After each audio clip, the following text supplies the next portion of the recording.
थोड़ा जादू और ढेर सारी मस्ती। पॉपकॉर्न पिक्सल्स को सब्सक्राइब कर दो। तू एक नाजुक सी शहजादी मेरा क्या बिगाड़ लेगी? यही नाजुक हाथ जब तुम्हारे चेहरे का नक्शा बिगाड़ेंगे तब पूछूंगी। अस्सलाम वालेकुम मेरी प्यारी सी वाईटी फैमिली, क्या हाल चाल है आप सबके? उम्मीद है सब ठीक और खुश होंगे।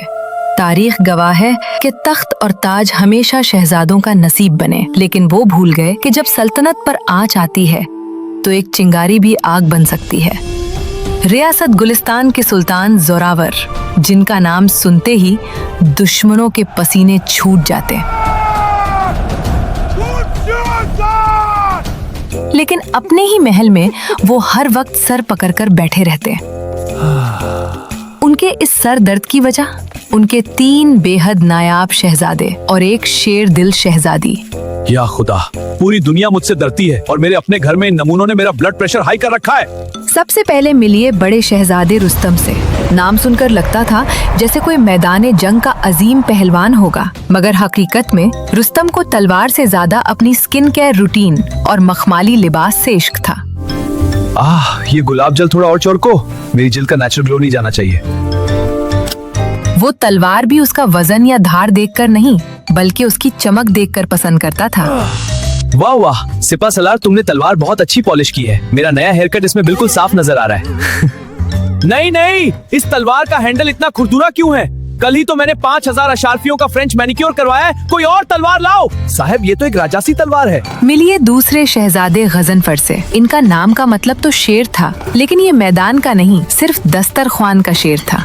उसने अपनी जिरा बख्तर के अंदर खफिया जेबें बनवा रखी थी, जहाँ से हर वक्त बिरयानी और कबाब की खुशबू आती रहती थी। जंग के मैदान में भी उसका पहला सवाल यही होता था, कमांडर खाना खाया?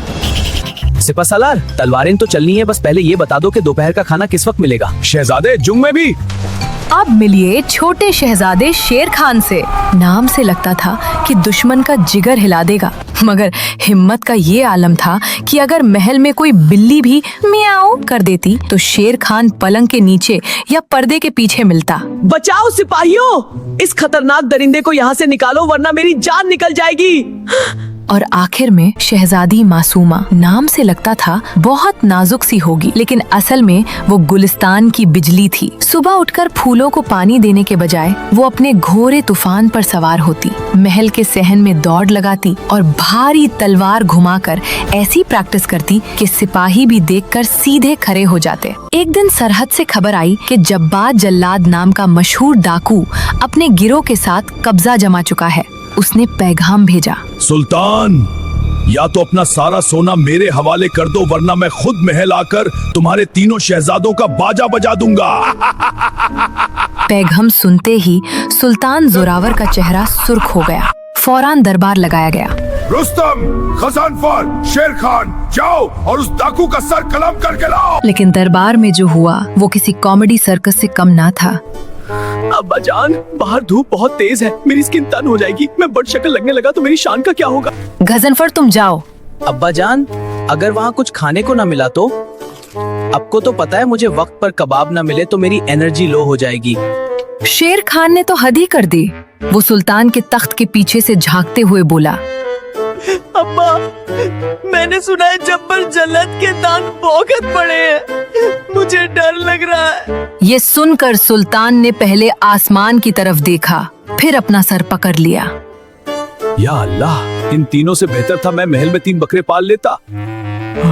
तभी दरबार के भरी दरवाजे जोर से खुले। अंदर दाखिल हुई शहजादी मासूमा, जंगजू लिबास में, कंधे पर ढाल, कमर से लटकती तलवार और आंखों में ऐसी चमक जैसे अभी बिजली गिरने वाली हो।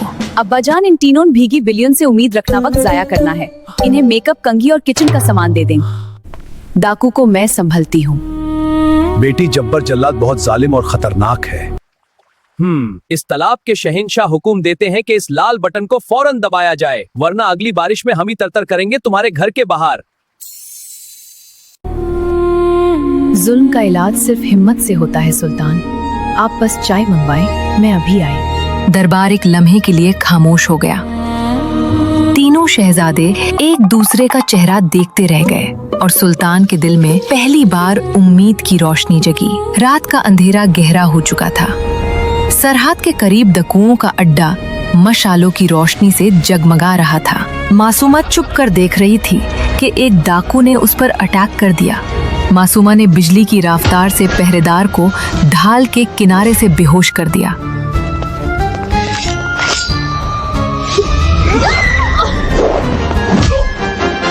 आउच! मेरी कमर। पीछे से हमला करना बुज़दिली है जलीम खान। अब थोड़ा आराम करो।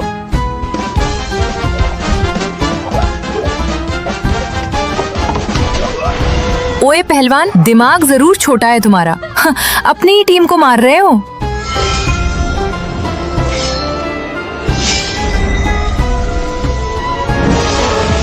क्या? मेरा खास ईरानी जाल, ये तुमने कैसे काटा? जाल तो मछलियाँ पकड़ने के लिए होते हैं नफीसा, शेरनियों के लिए नहीं। फिर अचानक कैंप में हंगामा मच गया। कौन है? पकड़ो, पकड़ो, भागो, ये तो आफत है। ये क्या हो रहा है यहाँ? रुक जाओ।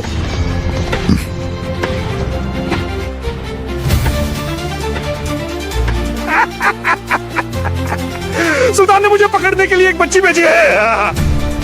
जाओ बाची, जाकर गुड़िया से खेलो। हाँ, क्या समझती है तू खुद को? गुड़िया से तो मैं बचपन में खेल चुकी, अब तुम्हारे सर से फुटबॉल खेलने का इरादा है। जब्बर गुस्से से दहाड़ा और टूट पड़ा। पहला वार इतना भारी था कि जमीन हिल उठी, मगर मासूमा फुर्ती से हटी। दूसरा वार उसने ढाल पर रोका। तीसरे वार पर मासूमा ने उसकी कलाई पर ऐसा वार किया कि पकड़ ढीली पड़ गई। फिर टांग पर तलवार का सपाट वार किया और ढाल से सीने पर जोर का ठका दिया। जब्बार ने गुस्से और पागलपन में हमला करना चाहा, मगर मासूमा झुक कर साइड हो गई। जब्बार अपने ही जोर से इतनी बुरी तरह मुंह के बाल गिरा कि अपनी ही जबान काट बैठा।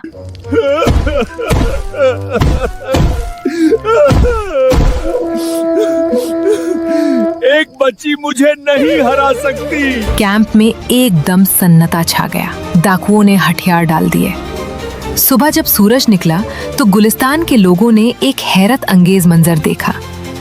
शहजादी मासूमा अपने घोड़े तूफान के साथ आ रही थी और उसके पीछे जब्बार जल्लद और उसके साथी चले आ रहे थे। दरबार में सबकी आंखें फटी की फटी रह गईं। सुल्तान जोरावर के दिल में शुक्र और आंखों में फख्र था। उन्होंने मासूमा को गले से लगा लिया। हमें आप पर फख्र है शहजादी। आज आपने साबित कर दिया कि बेटियां सिर्फ महल की रौनक नहीं, सुल्तानात की ढाल भी होती हैं। इतना कुछ होने के बावजूद उन तीनों नमूनों को कोई फर्क नहीं पड़ा। आज गुलिस्तान के दरबार ने वो मंजर देखा जो सदियों तक याद रखा जाएगा। सुल्तान जोरावर ने अपनी बहादुर बेटी का हाथ हवा में बुलंद किया और पूरा दरबार एक ही नाम से गूंज उठा।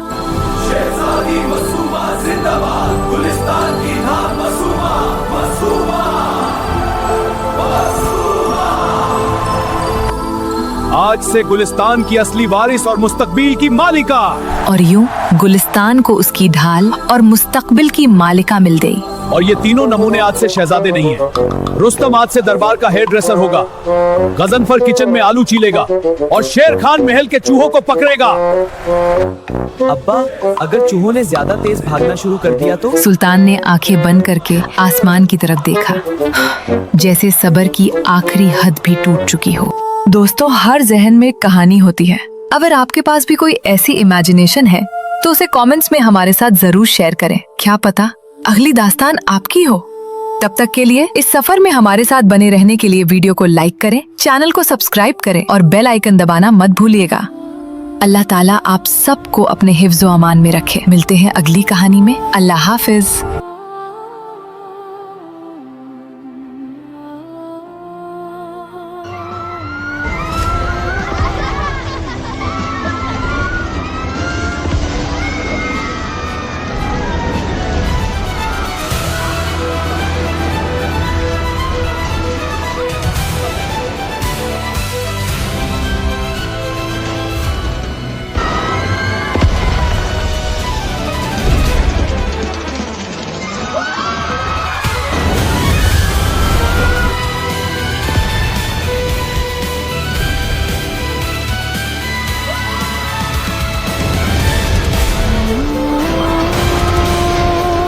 आसपास जरूर कोई इविल सोर्स है।